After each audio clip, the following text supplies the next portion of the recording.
Hey everybody, welcome back. Can't believe how easy the last run was. It leaves us in a scary position for this one, right, baby? We got a bit of a speculative episode this time. You know, speculative just because QKEVZZYY. Whoa. It's like a poem, it rhymes. But speculative because I think this baby is gonna get hungry soon. Which means the second feeding of the day is always the most complicated. It's like the third number in the Fibonacci sequence. You're like, what the heck is it? Dang, 2 or 5? I don't. Anyway, the metaphor doesn't really make any sense, but that's okay. This is more of an analogy anyway. So what am I sweating? First feeding, no problem. Again, like I'm not, you know, some kind of stalwart stoic or anything like that. You know, I would rather sleep more than sleep less for the most part. But, you know, baby wakes me up at 5:45 a.m. to eat, warm up that bottle, no problem. Doesn't bother me in this, well, you know, doesn't bother me more than the average person. Let's put it that way. The second feeding is always tricky. Because I am wedged between, oh, this is really good. It's a little dangerous. it's modestly dangerous, but mighty interesting. I think we can't get super greedy here. Let's see what you've got inside. We're definitely going to take the 2 heart deal, and it's an amazing item, obviously. We do face some serious concerns. Genuinely, in my heart of hearts, I looked myself in the face and prepared to die right there. I genuinely did. Well, if you're gonna get mom's knife, though, to get it on a floor where you only have 1 HP to begin with, that's what's gonna keep the people going. But, yeah, the second feeding, I always find myself wedged between the interests of 2 of the 3 most important women in my life. The third one, of course, my mom, nope, it's Phoebe Bridgers. I've never heard her music before, I'm just making a joke. Definitely appreciate the HP, and we did get the Demon Heart.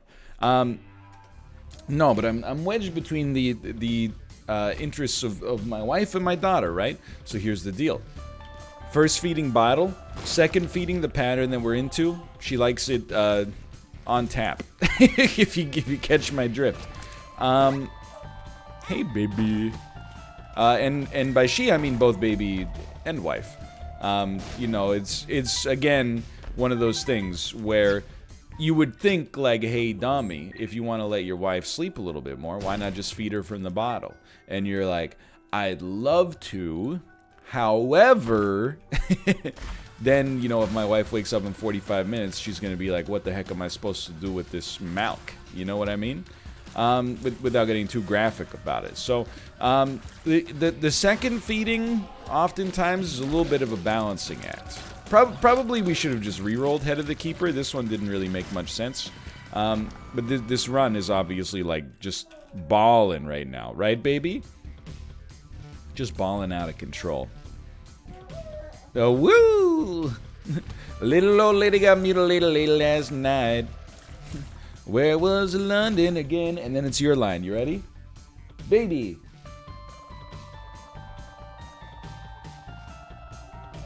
Okay, she kind of, she got up to it, you know.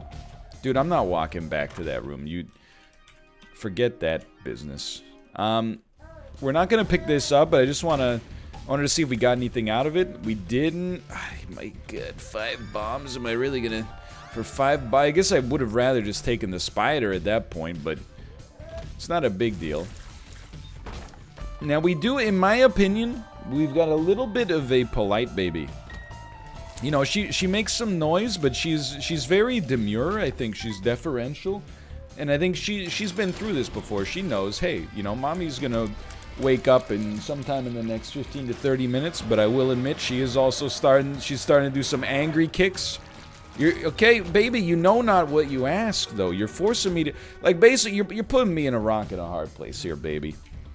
You're gonna make me be the bad guy that goes in and wakes up mommy and goes, hey, the baby's gotta eat, when I could just feed her a bottle. Like, I'm trapped in, like, some cognitive dissonance or something. I know, you wouldn't understand. You'll learn that, I don't know, maybe like 12th grade psychology or something. Honestly, I just had to be real with you. I don't know what kind of courses they teach in British Columbian high schools. You know, I went to a high school that there were only like 2 electives. That's not a joke. Like in 9th grade, you basically had to choose, are you gonna go music or art? And then in 10th grade, it was basically like, okay, decide the rest of your future right now. And I was like, I want to be a YouTuber. YouTube wasn't even invented yet, is the joke. Baby, my baby. Bro. This is a slap in the dang face, is what it is. Okay, baby. I think you've made your point. I'll pause the video. I'll be the bad guy. See you guys in a moment. And we're back. And, like, I gotta tell you, I think we're pretty much set in stone gonna win this run. I don't mean to be braggadocious, but we pretty much got everything you could ask for. And again, I would caution you. If you're like, what happened to the zany NL? What are you talking about? I was gonna call you a scumbag. I apologize. It's a little over the top for a straw man that I invented myself. We took, with 3 HP, we took a 2-heart deal that we didn't even know what it was. It just so happened to work out and be like the best item in the game. You should be like, wow, he won the lottery. Not like, oh, he's playing so, what a craven individual we've got in front of us. You know, it's not like that. What are you supposed to do when you pick up mom's knife on a gamble? Just deliberately lose for the lulz? Doesn't make any dang sense in my opinion. Anyway. So yeah, you know, it's first few videos of the week here, getting back to it. Feeling good. You know, it's the closest thing, you know, depending on the phase of your life, you know, you get excited about different things. When you're in high school, you know, maybe you're like, oh, you know, I might be getting my driver's license this year. You know, I'm going to graduate soon, maybe go to college. Then when you're in college, it's like, oh, you know, there's, you know, I got this internship starting, or, you know, there's this cool party on Friday, or trivia night, or whatever. And then when, you know, as a YouTuber, there's been times where it's like, oh, there's this awesome game, or like a DLC for a game that I played a lot of. Now with a young infant, I'm like, it's basically like my sweeps week, because we have 2 doctor's appointments in the same week, and I'm like, oh, I'm gonna dress up. How about that? Pretty exciting. Get to see a couple of doctors. It's the closest thing I get to going out, you know, right now. I will say, like, I feel like I shouldn't really complain. Like, because there have been times where I've been like, man, you know, this quarantine stuff has been going on for a while. And obviously, like, it's really good, but I'm going to try to re-roll it. Obviously it has, but especially, like, after the delivery of the baby, I can't really be the guy, because occasionally, like, it pops into my head, like, oh, you know, I think we'll just go with that. Occasionally it pops into my head, like, oh, it's been so long since we've been to a restaurant. It's been so long since I've been to the movie theater. Yeah, and then I thought to myself even further, I'm like, what are you complaining about? It's not like, you know, even if they were open and safe, it's not like you're going to be taking a 4-month-old baby to, you know, a restaurant and dining in. You know, if anything, this kind of like stay at home in pajama pants, ordering takeout lifestyle is, we're kind of, we're getting, I don't want to say double the benefit, but if anything, we're paying 2 costs at the same time, you know, because you kind of, I think that most parents to some extent kind of, at least with their recreational time, live that hermit lifestyle when their children are very young. So, yeah, I guess you know, I do miss unabated access to errands. Like, that's the one that, you know, because you used to be able to just go out and be like, well, it's not as good as I thought it would be. Well, then if you don't like what you got, why don't you change it? If your world is all screwed up, rearrange it. Used to be able to go out to, you know, whatever. If you go to the coffee shop, you know, you don't have to wait outside if there's 2 people already inside. And I'm not complaining, you know, like, I understand why they're doing it. Let's put it that way. However, I'm just saying, you know, there are negatives still, but, you know, maybe not to the same extent as, you know, for people that are in the age of their life, maybe where they're trying to go out and be a little bit more social all the time. I had a bit, hold on. You know, I still, like, again, I'm not trying to really be glib about it. I'm not trying to be humorous. It's merely, you know, the reality of the situation. I've been blessed, you know, that my grandma did get COVID. You know, according to my this is like 3 weeks ago to a month ago. Apparently, she's pretty much fine now. But obviously, you know, it's a little scary at the time. But apart from that, like the biggest problem with the pandemic for me is that, like, I know I've been down this road before, and other people are dealing with so much worse. This is like such a minor inconvenience, I don't even want to bring it up. But like this dang pandemic is gonna get me to get LASIK eye surgery. Like, I'm gonna have to. The mask is fine. I got no problem wearing the mask, except for the fact that it super fogs up my glasses. So Kate bought me like this defogging spray that you can get on Amazon, and as soon as I open it up, I'm not saying it's pure garbage. Maybe I just have like super moist breath or something like that, but like, I'm not trying to be gross. I'm just saying, you know, like, the product here is called anti-fog spray. I have it on my desk. It claims to have, and this is where I should have thrown up some red flags, nanotechnology, hydrophilicity, and cloth included. But it doesn't say cloth included, it says cloth including.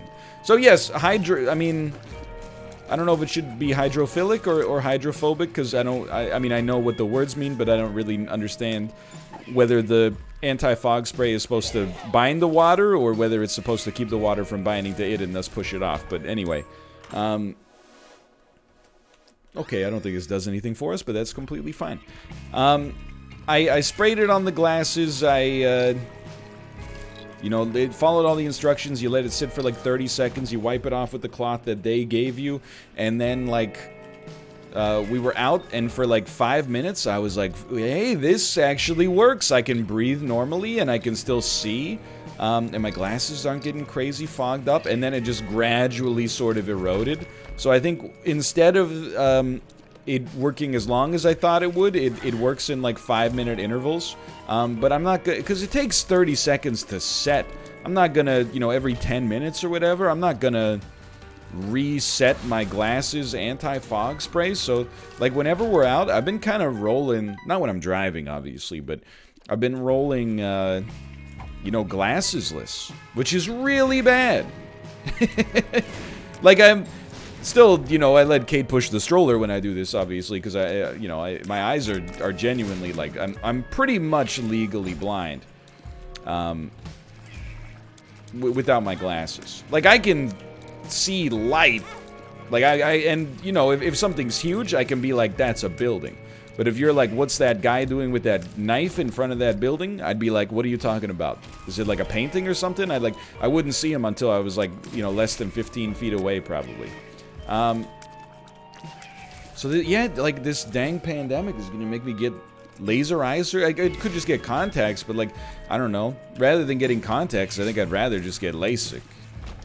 I'm not actually, like, the problem as well is I think my eyes are still getting worse, so I don't know if I'm even a candidate for LASIK, but again, I want to be clear, because people like to, you know, honestly take the comments in bad faith as an opportunity to make a joke, like, oh, I get that your glasses are sore, but there are people out there that are really yeah, I know, okay, that's why we acknowledged it at the start.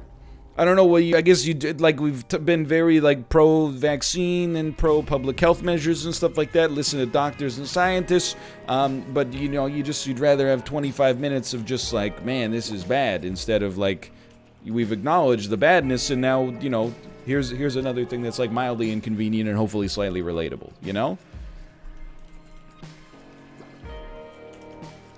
It's like if you were alive during the Second World War, did that happen? You'd be like, man, I'm really hungry. People would be, you know, you're sitting in the home front. People were like, nobody cares that you're hungry, Susan. It's the Battle of the Bulge today. I think that was actually World War I, now that I think about it. But anyway, you know, you still got your own minor complaints.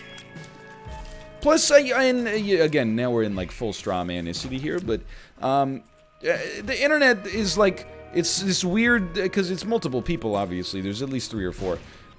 It's not just the internet as one person, but simultaneously, it's like the most complainy entity on planet Earth, but meanwhile, nobody's ever allowed to complain, according to everybody else. You know? Oh, the lady at the deli put tomatoes on my sandwich when I said I don't want to eat tomatoes. Meanwhile, like, that same person will turn around and be like, oh, you know, you stubbed your toe? Well, somebody got murdered in Delaware today, so I hope your toe gets better, though. Anyway, like, I'm not trying to go down this road necessarily. I'm just trying to defend myself in advance a little bit from the slings and arrows of an ornery medium.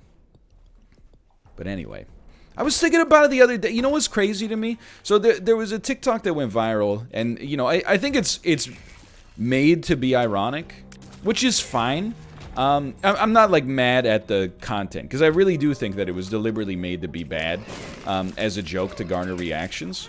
And, you know me. I much prefer the content that is sincerely bad and not self-aware at all. That way, you know, you're like, man, this person's, like, really trying their best, and they've got good intentions, but not succeeding. Like, there's some wholesome schadenfreude there, I guess. Instead of just like, well, we made a poop cake, and then, you know, oh, people on Twitter are like, you can't put poop in a cake. You know, that's not really, like, what I'm all about, so to speak, but we do have to be a little careful on this run, by the way. I'm just slightly concerned about the opportunity of death here. We just maybe, like, one defensive item or stop taking so much damage would be nice. Trying to get, like, a great Yera. That's not quite good enough. It's close, but it's not quite good enough. But it was, like imagine like a pie shell, you know, like the base of a pie. Not like a meat pie, like an apple pie, okay? And then they filled it with, like, canned Chef Boyardee pasta with tomato sauce. It's really gross, for sure. And then they took, like, 8 slices of whole wheat bread and buttered them. Like, I'm not talking about, like, fresh baked homemade bread. I'm talking about, like, you know, like, Wonder Bread. Which this will become relevant, I promise. I'm not just trying to be a bread snob, though I am to some extent. So they buttered them, and then I think I had the sound off, but it seemed like they either sprinkled them with the, like, fridge Parmesan cheese, you know, like the Parmesan cheese powder, which you know, it's got its place. Or either that, it was a big container of garlic powder, which would make sense as well, because they're, you know, maybe trying to make, like, garlic bread or something like that in the weirdest way possible.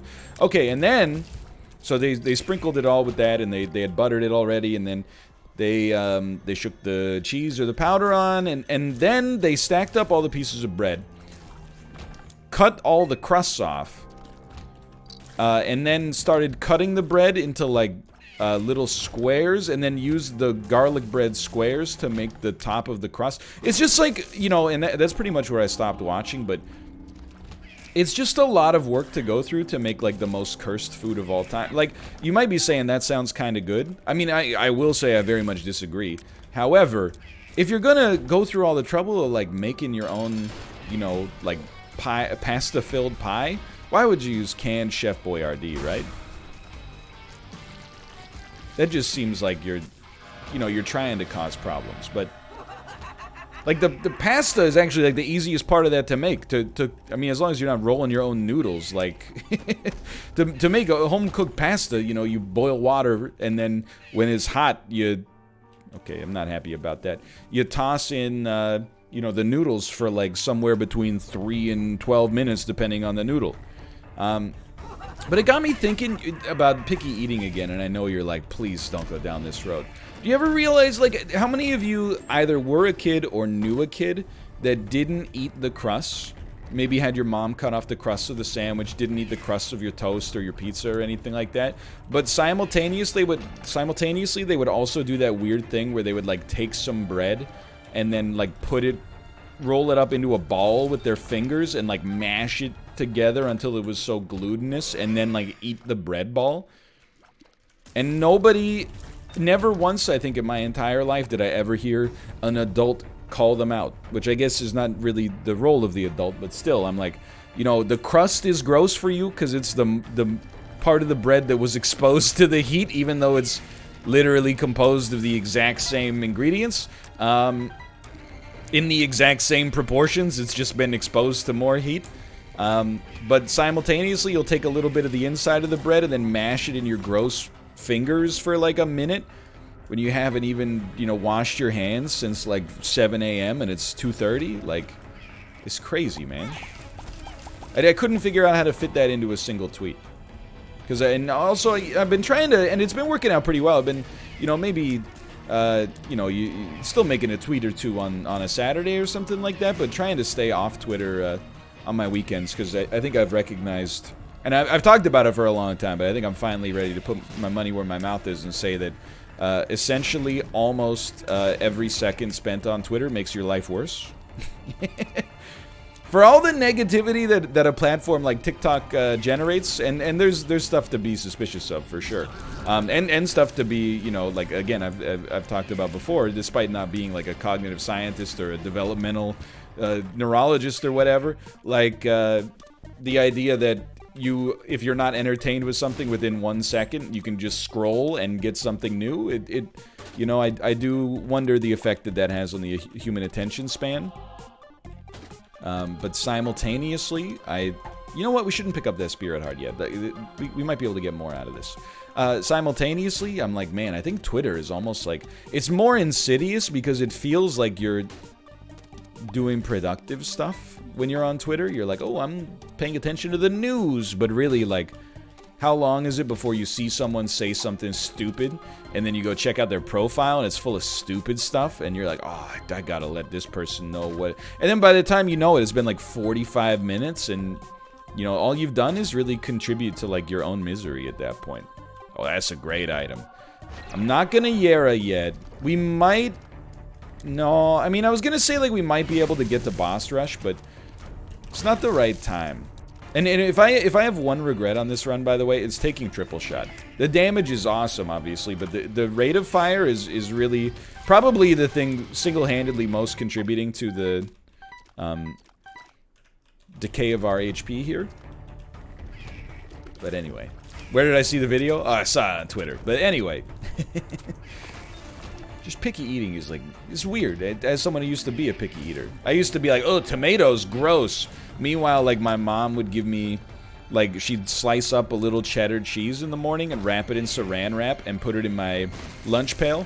And then when I got to school, when it was lunchtime, it was like 6 hours after she packed it. So, you know, it got all, like, weird and, like, because cheese has, like, such a high fat content, like, it gets, like, sweaty, like, some beads of fat form on the outside of the cheese. You would think as a kid, if I was a picky eater, I'd be like, that's gross. Instead, I was like, you know, poggy, wet cheese, even better. Okay, so this one is dangerous because the run is very good. All of these items also do something great for us, like Sack Altar, for example. We don't need all these familiars. This could give us HP. This gives us the ability to fly. I'm going to be honest with you. I think we want none, but I'm going to take this just because the maneuverability is better for our defense. And then we're going to skip the others. It took a lot of power for me to do that. You know? It's like the last course at the buffet, you know? Just because something might taste good doesn't mean that you need it if your gut's already about to burst. So lesson I'm still learning is that, like, almost nothing tastes so good to justify, like, hours of discomfort afterwards. I still, you know, I talked about it with Bear Taffy on the show maybe like 2 weeks ago. I'm starting as I age to get some, you know, gastrointestinal distress. Particularly, like spicy food, yeah. You know, I've always been able to handle it decently from, like, a mouth standpoint, but, now it's starting to burn some bridges on the way out. So you know, again, I think it's kind of like a braggadocious young person's attitude that's like, whatever, I'll just eat it anyway and deal with the pain later. Nah, man, I got things to do. I don't want to wake up at 6:40 a.m. You don't have to feed a baby, change 6 baby diapers, and also, like, give myself diarrhea just for, you know, for what? For pride on top of that? That's just insanity, man. Just give me the butter chicken instead. Look, I'll sacrifice a little bit on the taste to feel better tomorrow. Not a butter chicken, though. I mean, I got nothing against butter chicken, but I'm really more of like a... I don't know, like a chana masala guy, if we're gonna go a little milder most of the time, I guess. It could still be a little hot, don't get me wrong, but... we do need speed, actually. I think this is a pretty good pickup. And then just... one of these days, we're gonna get more spirit hearts. And it's gonna pay for itself, but not today.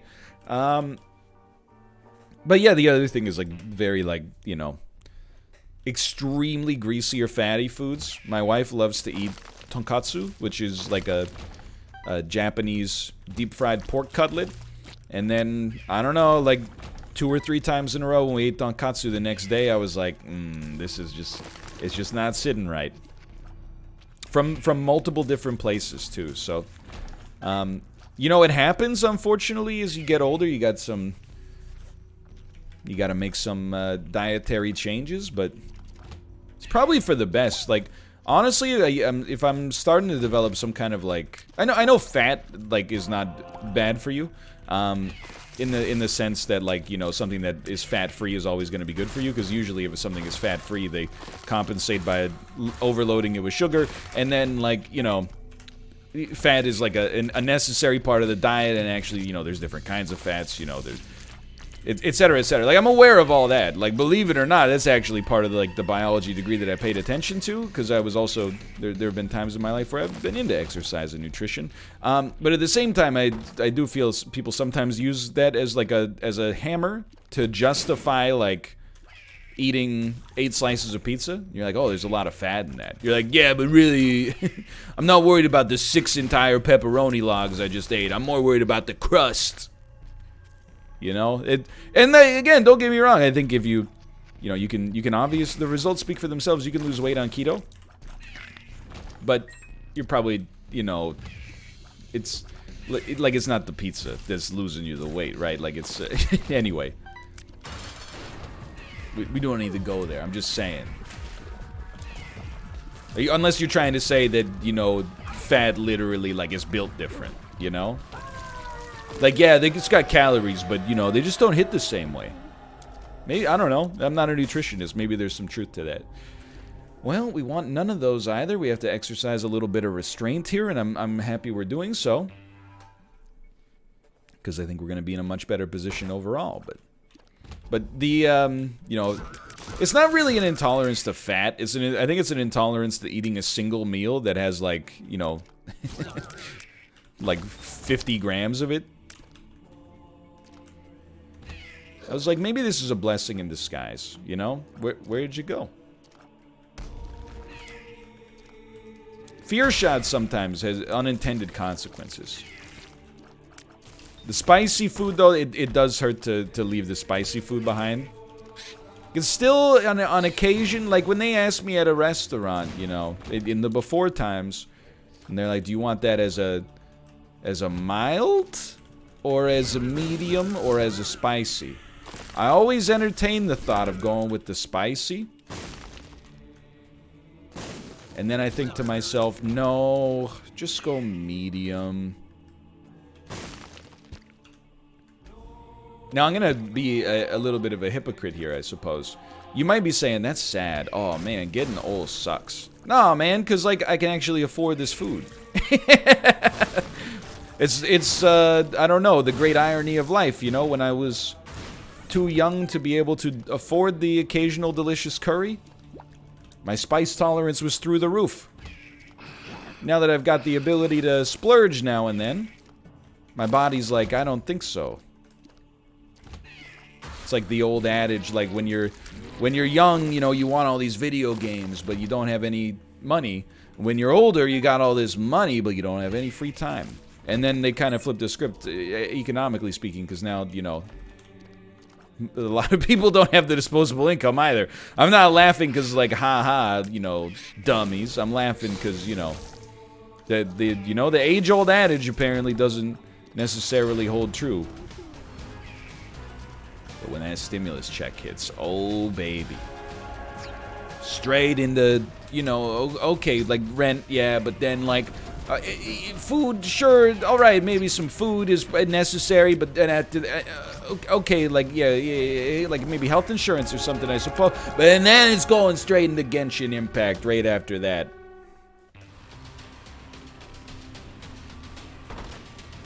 Let me see what we got here. Okay, Holy Mantle, one of the best items. Cupid's Arrow, I already have one, thank you.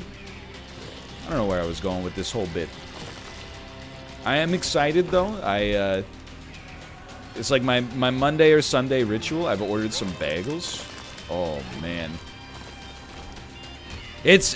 Sometimes I don't let the mask slip, but every once in a while, I gotta tell you, I gotta reveal my true self at the end of an Isaac episode.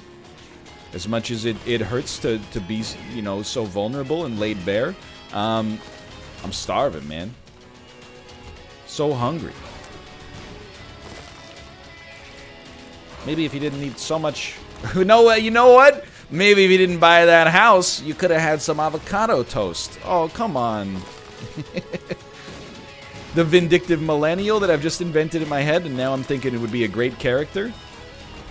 Maybe if you didn't have such a big mortgage, you'd be able to go out to the movies sometime. Oh, come on now. I was, just because I tried to build equity for myself and future generations, now I'm not allowed to have any recreation? You see, it's a flip to the script. A flip of the script. And I'm on a ride. You're toxic. I'm slipping under. Thanks for watching. Hope you guys have enjoyed the episode. If you did, click the like button. Helps out a great deal. Of course, subscribe if you want to see more in the future. For now, thanks for watching. And I am live Sunday to Friday. Twitch.tv/Northernlion, 11 a.m. to 4 p.m. Pacific. Come watch. I'll be live in a few hours. See you there. Thank you.